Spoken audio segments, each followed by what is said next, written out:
In diesem Sommer kommt ein bemerkenswerter Film in die deutschen Kinos. Copa 71, die Geschichte der Frauen-WM in Mexiko. In diesem Tribünengespräch stellen wir euch den Film kurz vor und führen ein Interview mit den beiden Regisseuren. Los geht's.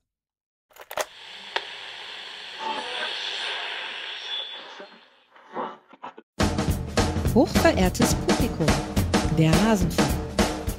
Not just a player wins, a team wins, a country wins, but a whole gender gets to win the thing that they've been told that they're not allowed to have, you know, at least for a few moments.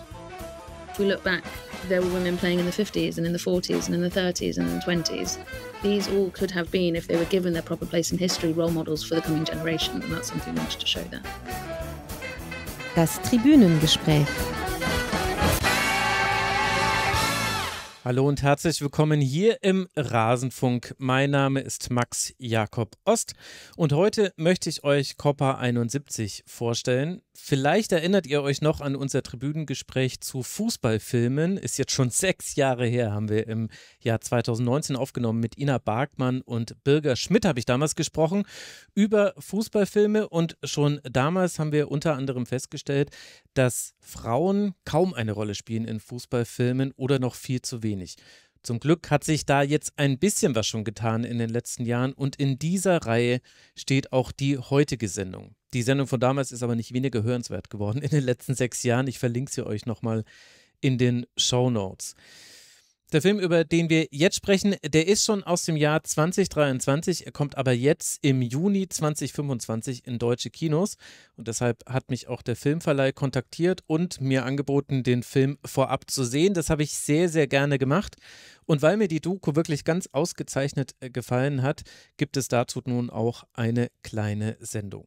Also, worum geht es? Vielleicht habt ihr direkt oder indirekt schon mal eine Berührung mit dem Turnier gehabt, das Gegenstand des Films ist. Ich zumindest kann mich daran erinnern, dass rund um die ganzen Tweets und Posts und so weiter vom unter anderem FC Barcelona zum meistbesuchten Frauenfußballspiel der Geschichte es immer mal wieder Leute gab, die darauf hingewiesen haben, nein, das stimmt nicht, denn 1971, da gab es das Finale der WM und das war im ausverkauften Atzekenstadion vor über 100.000 ZuschauerInnen, wahrscheinlich so 110.000 könnten es sogar gewesen sein, wurde das durchgeführt. Also das war was, das hat man in den letzten Jahren hin und wieder mal gesehen.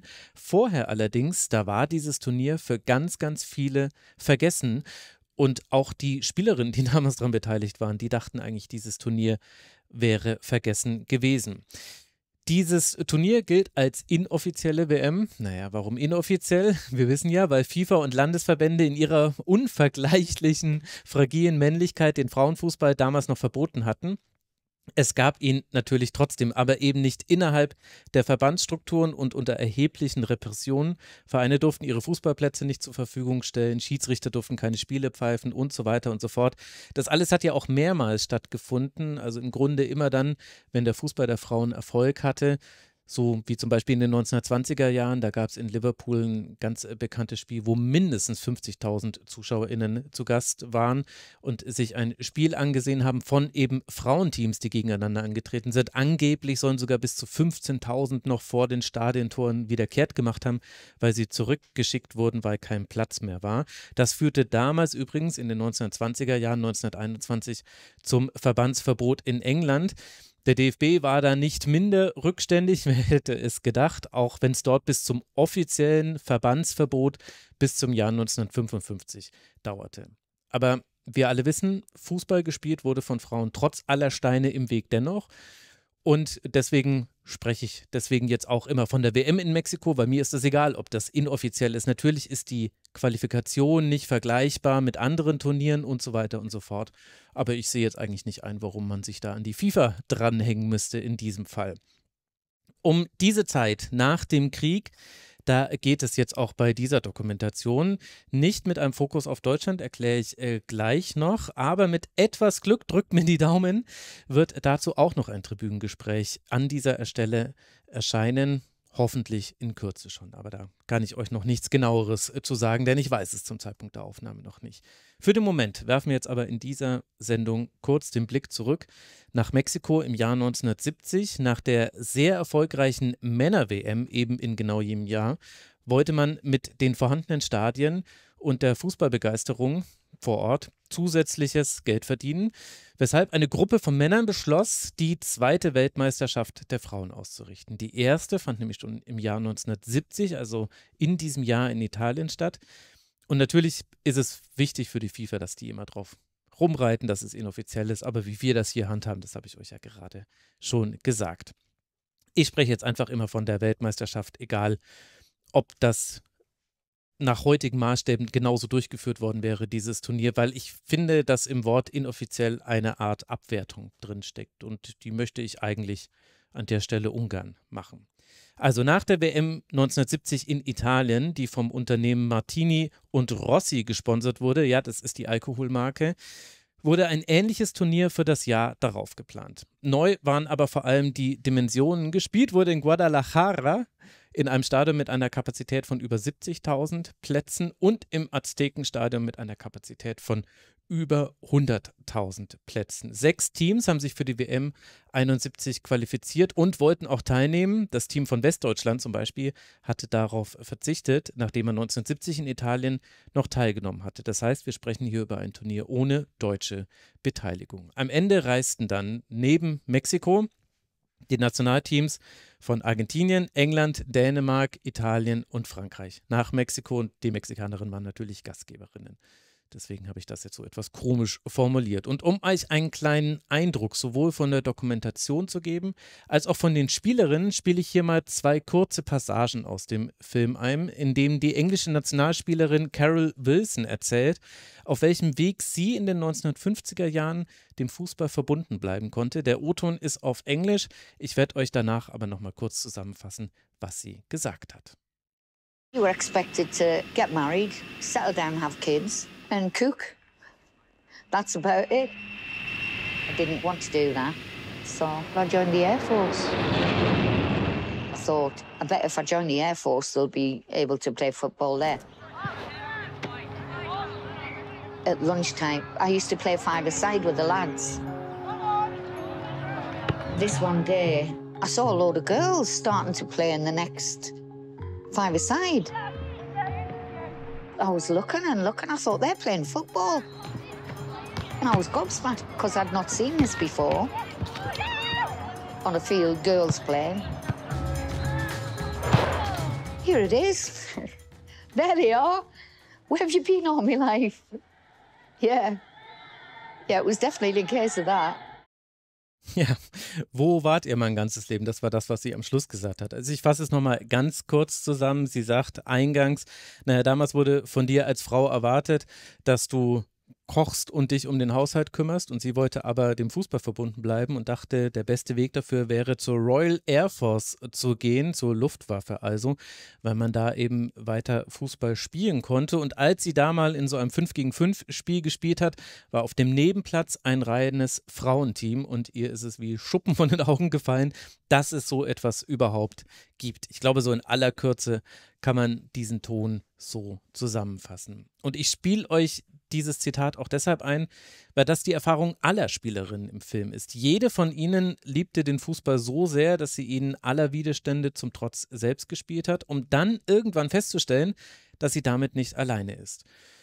Und dieses Where have you been all my life, das ist dann so ein bisschen stellvertretend für den Blick von vielen, die in dieser Dokumentation zu Wort kommen. Und allein für den Blick, den sie dabei hat, als sie das sagt, da lohnt sich der Film meiner Meinung nach schon. Ich sag's euch, er ist wunderschön und traurig auch zugleich. Er macht einen auch wütend, aber dazu kommen wir auch nochmal. Die Frauen finden sich also, sie spielen Fußball, sie pfeifen auf die Verbote und all den Spott, den sie natürlich auch aushalten müssen und organisieren sich in Teams und Ligen. Und das in vielen Ländern. Es ist wirklich erstaunlich, wie ähnlich sich die Geschichten sind, die innerhalb der Dokumentation erzählt werden. Ich will es jetzt nicht vorwegnehmen, aber ihr werdet es selbst merken, wenn ihr den Film seht. Und ähnlich ist es dann auch, was die Überforderung der Teams angeht, bei der Ankunft in Mexiko. Wegen der besseren Verständlichkeit habe ich wieder einen O-Ton auf Englisch mitgebracht, denn die anderen Teams haben auch davon erzählt, aber ich gehe jetzt mal davon aus, die meisten von euch verstehen eher noch Englisch als Italienisch oder Spanisch. Wir hören jetzt also die Reaktion der englischen Spielerinnen auf ihre Ankunft. Da liegt noch ein Musikback drunter. Ich habe auch etwas geschnitten, um es für den Podcast zu optimieren, also lasst euch davon nicht irritieren. Getting on that plane was like surreal. None of us had been on a plane before, not any of us. And for ordinary working class girls, it was a dream. Got to Mexico and they pull a ladder up and the doors open. And all these flashlights went off. Just light everywhere. You couldn't see. And I said, there's someone famous on this plane. But it was us. Also, ihr habt es gehört, Frauen, die noch nie in ihrem Leben geflogen sind, begeben sich auf die Reise nach Mexiko und werden vom Blitzlichtgewitter der Fotografen vor Ort empfangen. Das ist nämlich das, was nicht nur außergewöhnlich ist, sondern diesen Film erst möglich gemacht hat. Die Veranstalter in Mexiko haben viel Geld investiert, um Berichterstattung möglich zu machen. Jedes Team wurde nicht nur mit Klamotten, Fußballschuhen und so weiter ausgestattet, sondern auch von einem eigenen Fotografen oder einer Fotografin begleitet. Über viele Seiten hinweg berichteten damals die Zeitungen. Es gab Bilder und Fotos zu sehen. Die Spiele wurden übertragen im Radio und im Fernsehen. Und für die Doku ist das natürlich ein Segen. Denn allein dadurch, dass man Bilder sehen kann, vom vollen Atzekenstadion zum Beispiel, das hat eine ganz andere Wirkmacht, als nur darüber zu lesen. Und auch die Begeisterung der Fans vor Ort zu sehen, das ist das Magische an diesem Film, würde ich fast sagen. Immer wieder der Gegenschnitt, das Leuchten in den Augen der Protagonistin bei der Erinnerung an dieses Turnier.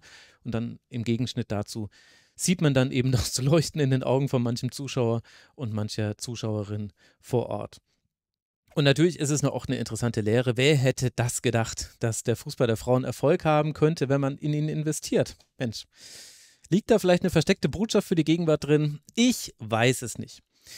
Ich will euch jetzt nicht den Film nacherzählen und es ist auch wichtig zu sagen, dass dieses ganze Turnier nicht aus altruistischen Gründen veranstaltet wurde. Es ging darum, Geld zu verdienen und die Stadien der WM 1970, also der Männer-WM, weiter zu nutzen. Und dieses Geld wurde auch unter anderem damit verdient, ganz explizit mit sexistischen Motiven, indem man gesagt hat, kommt nicht nur um Fußball zu sehen, sondern kommt auch um, Zitat, schöne Girls, also schöne Mädchen zu sehen beim Fußballspielen. Das wird auch in der Doku angesprochen. Ich habe da allerdings auch in dem Gespräch, was ihr gleich noch hören werdet, schon noch ein, zwei Nachfragen zu gehabt. Aber ich kann euch sagen, die Begeisterung der Spielerinnen, die sich in der Doku an dieses für sie einmalige Erlebnis erinnern, die ist wirklich ansteckend und macht auch gleichzeitig wütend. Denn nach der WM 1971 ging es nicht in diesem Maßstab weiter, ganz im Gegenteil. Auch darüber habe ich mit den beiden RegisseurInnen des Films Copa 71 gesprochen, James Erskine und Rachel Ramsay. Dieses Interview spiele ich euch jetzt dann ein. Es wurde komplett auf Englisch geführt. Wer ein deutsches Transkript zum Gespräch benötigt, der findet es in den Shownotes. Und wie ihr es gewohnt seid, habe ich nicht geschnitten und es ganz veröffentlicht, meinem etwas holprigen Englisch zum Trotz. Dennoch wünsche ich euch jetzt viel Spaß mit diesem Gespräch über den Film Copa 71. So, Rachel and James, welcome to the Rasenfunk. Glad that you are here. Thank you very much. Thanks for having us. I suppose you have many projects ongoing and you're in a lot of different topics inside your head, and you started working on this documentary during COVID. It aired on 2023. So what are your feelings revisiting Copa 71 now? Well, I think whenever you get very deep into a story like this, and particularly a story that's new, so we did all the original research ourselves. We found all the contributors, all the women who participated in the original 1971 tournament. So a big part of that early process was building up relationships with the women who played and hearing their stories. And I think the chance to revisit going back to that is always a huge pleasure. It does feel like a little while ago now, but we hope that we've made something that that stands the test of time, that doesn't feel too dated. And does it have a special place in your heart, in your working business, because of all the effort that went into it? Yeah, I mean, of course, every film is like a child, and you want to love all your children. But yeah, this one I think was particularly profound because it meant so much to the contributors. These were women whose voices hadn't been heard for half a century, and to be able to sort of help with their memories and bring the tournament back into the public consciousness was highly significant and felt very rewarding. Often with a story, stories are already out there. This one, it really felt like we were not only making the story for the audience and for ourselves, but also for the people within the film. As I understand it, your starting point was a BBC documentary about it, and from there on you got the idea to do this film, and many years later or many months later it appeared on the screens. What does it say that almost nobody knew about this tournament? Well, yeah, the original idea came from interviews that the English team were having to try and reunite after 50 years, because they hadn't spoken to each other in 50 years. And there was a brilliant BBC journalist, Ian Youngs, who helped facilitate this, and he wrote a great article which we saw, and he started to introduce us to those women. And then we found that in other countries there was a journalist here and there who may have done some work already on the team applicable to their country. Bringing those all together felt very natural, and there was a huge amount of support from that. But yeah, really, the idea that no one had covered it yet was because no one thought it worth covering on the bigger scale. This was a tournament played by women a long time ago, and they felt like that wasn't actually a particularly interesting and or relevant story, which we hope we proved not to be the case. And then some kind of detective job started for you. You had to find not also information about this tournament, starting with newspapers mostly, but also clips and moving images of this tournament. Could you have told this story as a film without these clips that you found and this material? No, I mean, I think the archive is essential to telling the story. Obviously, part of validating the tournament's existence is to show the material and prove it so that it becomes undeniable. People had tried to pretend this tournament didn't happen for a very long time. This stuff had been locked away and lost. And, over a long period of time, we pieced together bits of footage to be able to tell this story. But we also wanted to make sure that the film had plenty of archive of it so that you couldn't dismiss it as being which it had been, as being a small event, an irrelevant event. Once you sort of show that there's, over 100,000 people in the stadium, and you can see them, you can see the match, and you can see the energy of the football, then, and you show that enough times, then people, the classic arguments against women's football and what it was and what it is, start to fade away. Just as people who watch an international match at the Euros this year will see, it's a proper full-blooded sport and not what people have tried to ascribe to it as something lesser in the past. So that was really important to us to see that it's really mattered to the people there, the audiences, and also the players, and just to see the sort of the sporting excellence, the fire in everyone's belly, and determination to win. Yeah, and the fact that we had that footage and could build the world, you really allow the audience to feel like they're there, to really feel like they're part of the stadium. And you hear how the women describe the sound and the heat and the excitement of the tournament itself. And if you can really show that and invite the audience in, especially with, everything from the sound design to having to colorize some of that footage. So that was all, having that original footage was what really, I think, makes it incredibly special. And where did you find all this footage?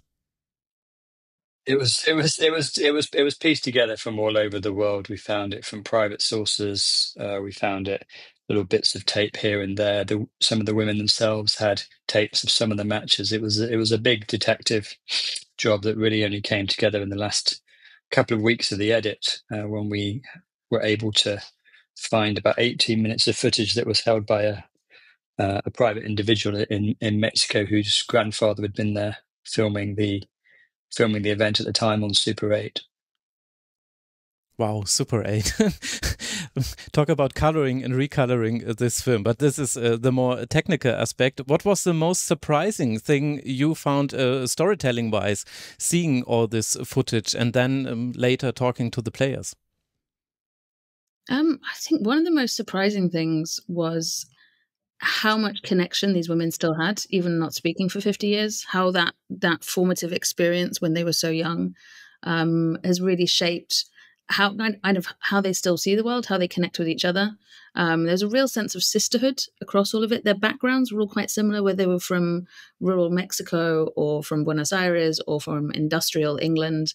There was something very similar in the way that they spoke about their desire to play when they were young. They spoke about how angry it had made them when they were denied playing, and how ashamed they all felt. So these series of emotions that you feel throughout the film really were something that were given to us in the interviews. This is not something that we had planned. You ask them how they felt, and the similarities were incredible, and also the ability to remember. Like their memories, we didn't show them any of the footage. All of their memories of those games are things that are inscribed on their memories, even though they hadn't talked about it in 50 years. And although getting the players to talk about the tournament wasn't easy, why? Well, I think the players were still this level of shame that they felt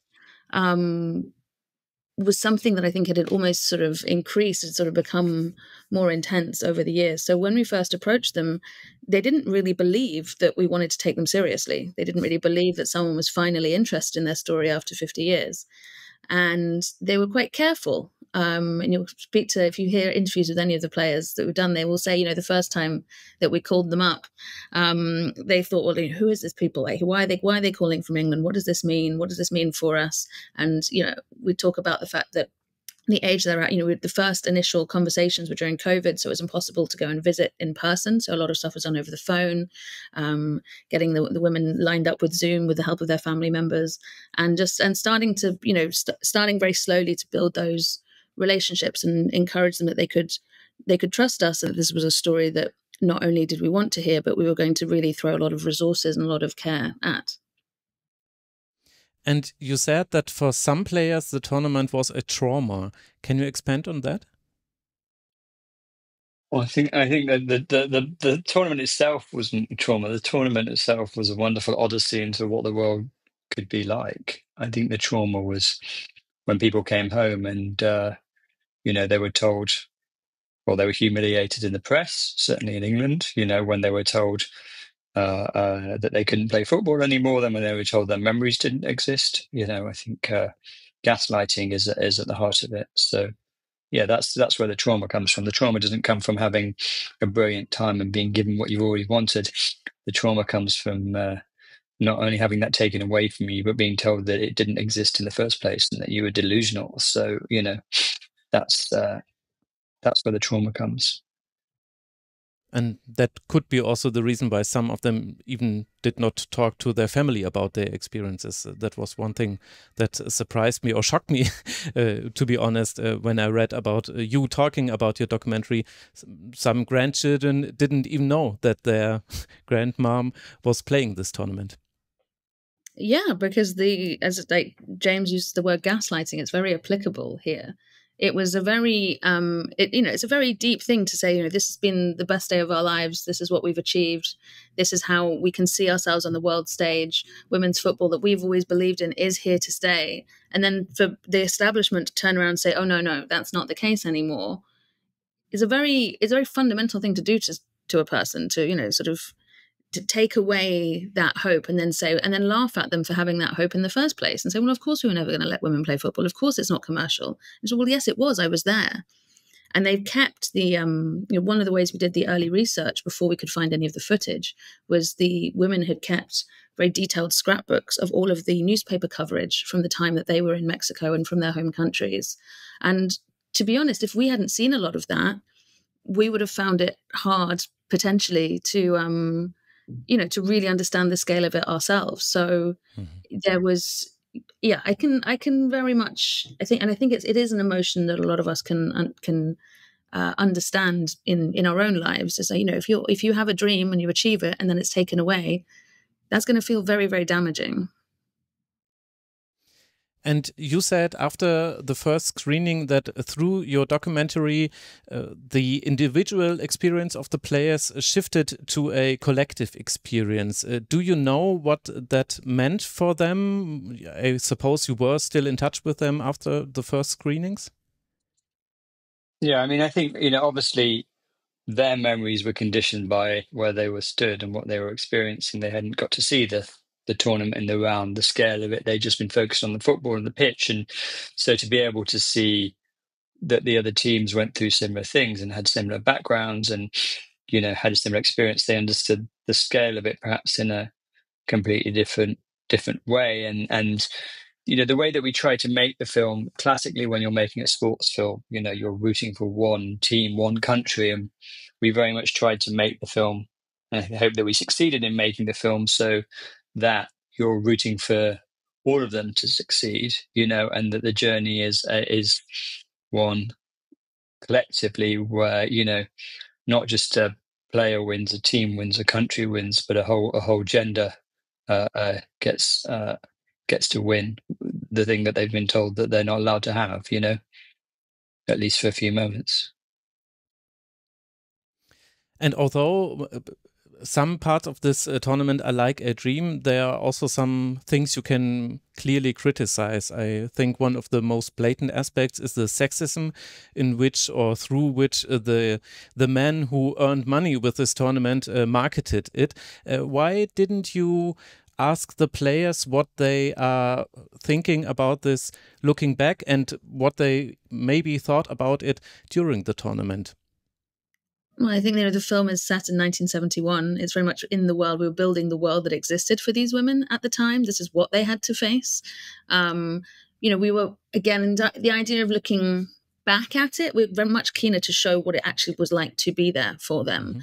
Mm-hmm. And the idea of the press using women's bodies to sell things, I mean, we could say, we can criticize it back at the time, but it's not a huge amount has necessarily changed in the last 50 years. So there's a point in saying this is the real life lived experience of these women, and to deny that or say that wasn't the case, or that would be actually doing them a disservice.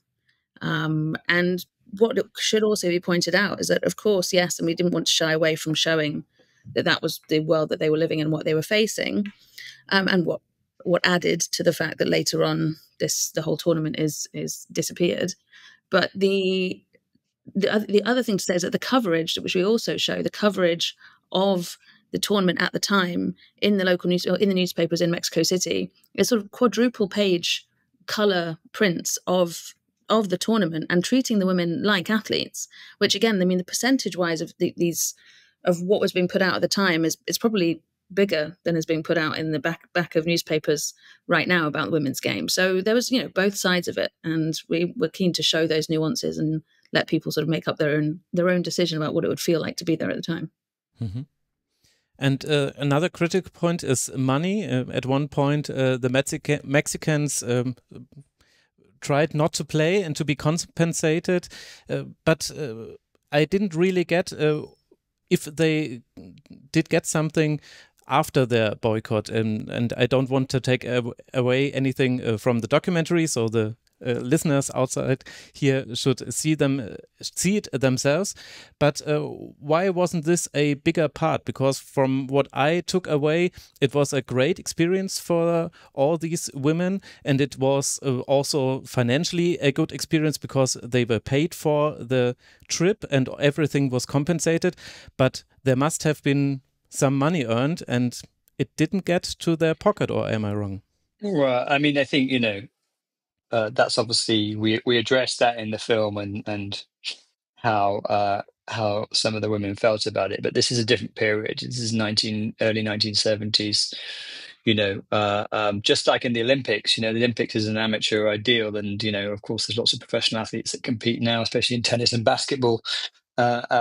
But back in the day, there wasn't necessarily the expectation to profit from the sport. The women were not professional footballers. Professional football didn't, well, some of the Italians were, but aside from that, it didn't really exist. So I don't think that was what the focus was. The focus was not, we need to go there to earn money, to earn a living. This is, this was about doing the thing that you loved and having the opportunity to do that first and foremost. And yeah, at the end of the day, if someone's making a handsome amount of money out of it, then they really ought to distribute it. But that's almost a slightly different moral question, Yeah, there's sexism implied in that, but there's also the conceptions that we have about, within capitalist economy between masters and servants, Yeah. Yeah, I mean, at this point, they're still fighting for the right to be on a pitch, let alone be paid for it, to be able to get kit, to be able to have, the Argentinians arrive without any football boots because they can't afford boots at the time and they borrow them. And then that's where the sisterhood comes in again. The Mexican team give them kit to play in. So there's all of these other nuances and a lot of the themes that we've brought up throughout the film are still things that we're talking about today. So again, gender parity and pay. And it's easy to say, well, how terrible it was in 1971, 50 years ago. But what we're hoping it does as well is sort of encourage us to look at what's going on now as well. Yeah, that's the power of the film, I think it has in the present. And also the big question, how is it even possible to vanish the memory of one tournament like this, to make it almost disappear, because of your documentary and some things that followed up to this. What are your thoughts on how this even was possible? Well, I think it's a different era. We're in the era where things go on the internet and we have social media and things can be repeated and repeated all the time. Back then, unless the broadcaster didn't show it and they showed it once, then you didn't see it, then the tapes were not put back into circulation. So in a way, it was relatively easy to suppress that, in that period of time. I mean, everything has to be looked at through the lens of time, and that's why it's important for a film like this to actually go deeper and find the original material and say, actually, what you're told about this period is completely incorrect, and here's the evidence to show it. But there would have been no reason to show it, just as there probably wasn't any particular reason to replay, Bayern Munich versus Dortmund in 1972, a cup final probably wouldn't have got reshown in future years in that period. Yeah.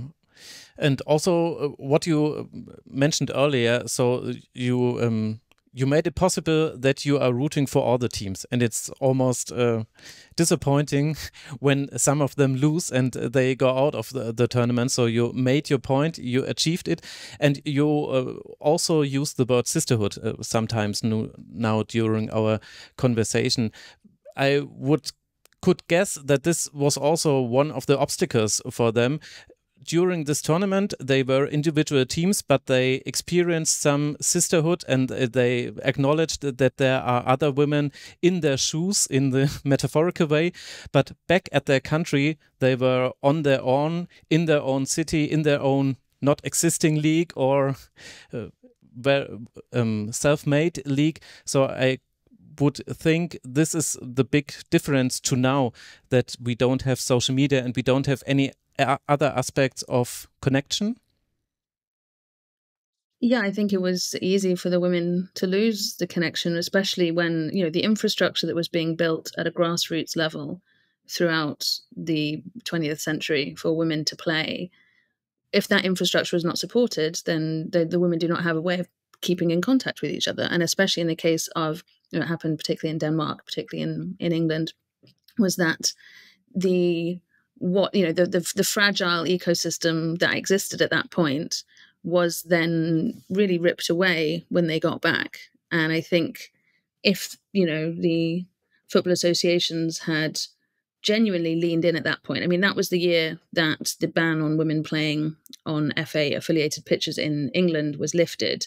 And there's lots of different conversations around how that support was then given to female players and to the sort of beginning of a women's football culture. But I think because the previous 50 years had been denied, that it was taking away a lot of the roots that would have made women's football a lot stronger at that point, by people not necessarily recognizing the achievements they'd had so far.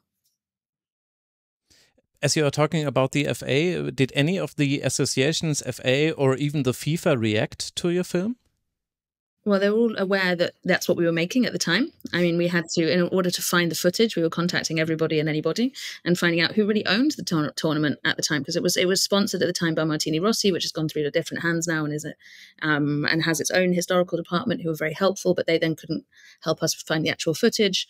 We went to FIFA; they couldn't help us find the footage. It's not their tournament as they told us, and then we did license current FIFA footage for the more modern montages and pieces. So they were well aware of what we were doing. But other from that, no reaction to your groundwork. Okay. It speaks for itself. So what do you think, what could we take away from Copa 71? What does it need to give female soccer players the stage they deserve? I think one of the important things is to understand that the sport has deep roots. Every time people tried to organize and women tried to organize to play the sport, they were like a tree being felled the whole time, being chopped down. And if you don't understand that things have a deep root and that you have accessibility to previous generations' enjoyment, then it seems less valid. It seems, women's soccer, women's football, if it begins in the 1990s, doesn't have as deep roots as a football that begins in the 1970s is already a global phenomenon, So I think it's about validating that experience and showing that, that this is things that not just you want to do, but your mum wanted to do, and your grandma and your great grandma and your great grandma's grandma, and that actually that right is something you have to keep fighting for. Which is for itself astonishing. I mean, female soccer also goes back to the 1890s and something like this. You had, I don't have to tell you this, you had this very big, almost Premier League matches from Arsenal and other clubs, and then the FA got scared and shut it down. And we have similar developments here in Germany, in Western Germany to speak. But what do you think is the takeaway concerning taking the way the players play is serious and investing money in it? I mean, all the teams, for example, had their photographer, and there were a lot of photos that you also could use for your documentary, so we are very glad about it. But the investors, they did not only earn money, but they also invested money. Is that also something we should consider and keep in the back of our minds if we look at present days? Well, yes, they saw it as a commercial opportunity. They saw that it would be football first and foremost, and that people would come and watch. And if they supported it properly, then there would be a chance for them to make a return on their investment in the women. They treated them mostly like athletes. They gave them. They understood that the people would want to see the paparazzi shots of the teams. And yes, you have to, the nuances of this, it's done in a bit of a 70s lens in some cases, but the fact that they still committed to that tournament is something that I think, people have been slow to, but surely are taking a lot of lessons from now. And there are very much emotional moments during this documentary in the world of 71, but also in the present of your interviews. What were the moments where you were emotional during interviews, during seeing footage or anything else? I think we were careful, as we said, to build up relationships with the women slowly, so we got to understand them and their stories. And then when you're asking someone to tell that story on camera, again, you give them space and you give them time. And I think they will hold themselves incredibly well. One of the early concerns from some people when we pitched the film was, would these women who are unknown, who don't have media training, who haven't been on camera before, can they hold the narrative? Can they hold a film like this? And, you only have to spend a few moments in their company on camera to know that, yes, absolutely they can. They're brilliant storytellers. They're very funny. One of the things that we've enjoyed most is coming out of screenings when people said, well, actually they're very funny. And it's like, yeah, have you met these ladies? They're completely badass and they're amazing. And they've got a lot to say. And they're not afraid to show that emotion. And that's what we always knew we needed. When you're making a film like this that you hope will be watched in cinemas and watched around the world, it's got to be an emotional journey. This isn't just a list of facts. It's not the Wikipedia entry. This is the emotional journey of these women, and and they trusted us to show that. And I think all of those moments were very emotional. And then watching it with the women finally when we'd finished making it and having their reactions to actually seeing themselves on the big screen, obviously that was all very emotional. And how did it come that the Williams sisters got on board with this documentary as executive producers in a long list of producers? But since they are also on the German movie, transparent, the picture, marketing the movie, I wanted to ask how did it come that they are on board? Well, they came on board because the film was financed by Westbrook Studios in the States, which is Will Smith's company, and Will Smith made King Richard, which was obviously the story about the Williams sisters growing up and their father. So he had a direct relationship with them. So obviously, because he thought it was a cool story, he said it would be cool to see if Venus and Serena wanted to board and add their voice and support to the project. So Westbrook took it to Serena and Venus, and they were excited about the prospect in telling this story. They're both particularly interested in football, soccer, anyway, and it chimed with them, and they saw the value of coming on board and helping us get the film together and out into the world.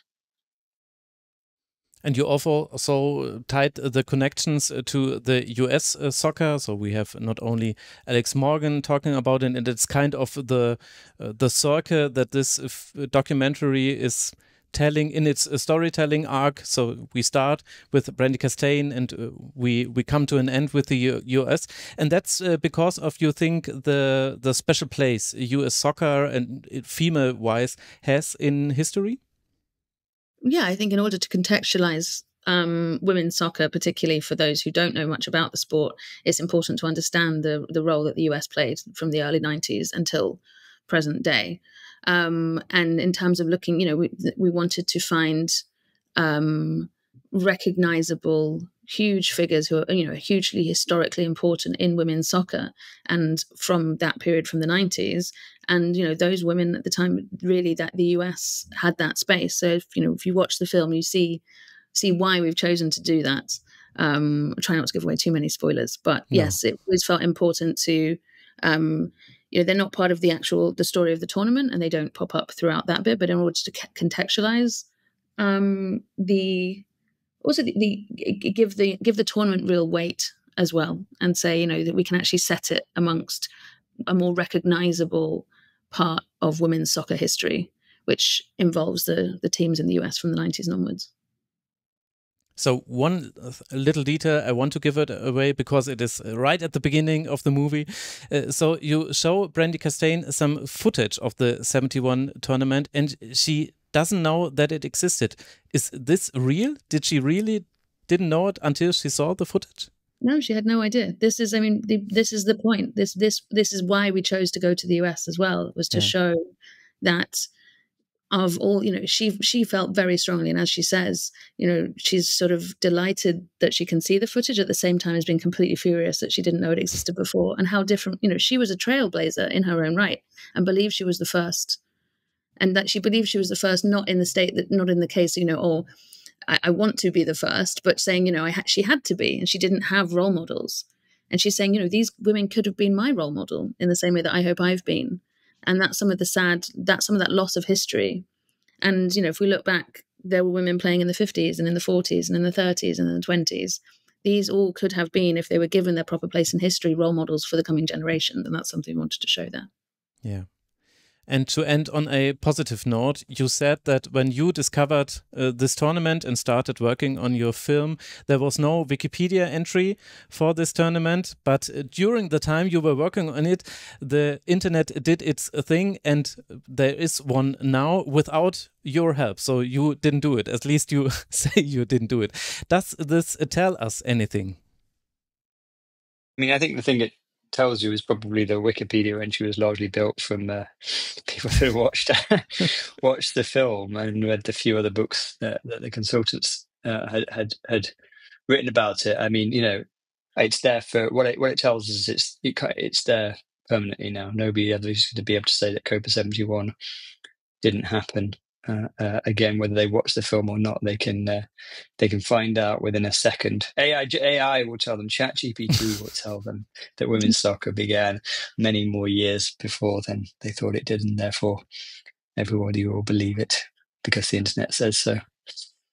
Yeah, but it's astonishing because that's how I discovered this tournament. We had all these so-called record-breaking games of FC Barcelona, and they always said, oh, it's the most attended females football game. And then I saw on, I think, then it was Twitter, now it would be Blue Sky, some people saying, no, that is not true. There was this tournament in the Atzekenstadion and there were over 100,000 of fans. And that's how I learned about this tournament. And I know that the Wikipedia entry, it was existing then, because that's how I read through. And that also shows how important your work can be, and how important it is to just keep the memory alive. And you don't want to take away anything of the present, but it is right to be precise. And there are a lot of unofficial tournaments. I mean, we have an unofficial World Cup in which Germany took place in the 90s. We have some unofficial Euros in the 50s. 57, I guess, was this tournament. So we have to dig up all these history parts and just keep them alive. And I think that is the takeaway you can also get off your film. Or am I completely wrong? No, certainly. I think, one thing we never set out to do is to make a history of women's football. This is a film about one period, about 5 weeks in one summer, that happens to be the highest attended women's sporting event ever. And the fact that was disappeared is, as you say, shocking. And that's, the fundamentals of the film and why this is one of the reasons it's an exciting watch.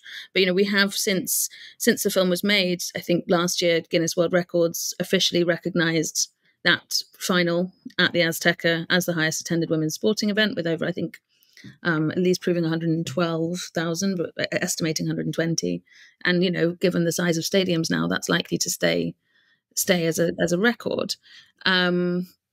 And you mentioning other unofficial tournaments, yeah, they're unofficial because they were not recognized by UEFA, by the FA, by FIFA. That doesn't mean they didn't happen. And, we'd be delighted to start seeing many other films. I think I would suggest that 71 is one of the earliest you're going to be getting home movie footage from stadiums, because not a lot of people have got cameras out there. But yeah, we're certainly not gatekeeping the idea of unofficial women's tournaments and what was built into that. Hopefully this is more of a gateway to prove that people do want to see this and they're interested and they want to really understand what that history is. Rachel Ramsay and James Erskine, thank you very much for your time and for your documentary. Oh, thank you. Thank you. Copa 71 ist ab jetzt in deutschen Kinos zu sehen. Einen Link zur Übersicht der Vorstellung packe ich euch in die Shownotes. Es lohnt sich aber sicher bei euch vor Ort nochmal nachzuschauen. Natürlich hat ein Film dieser Art Leerstellen. Ihr habt es auch im Gespräch schon gehört. Alle Aspekte können nie dargestellt werden.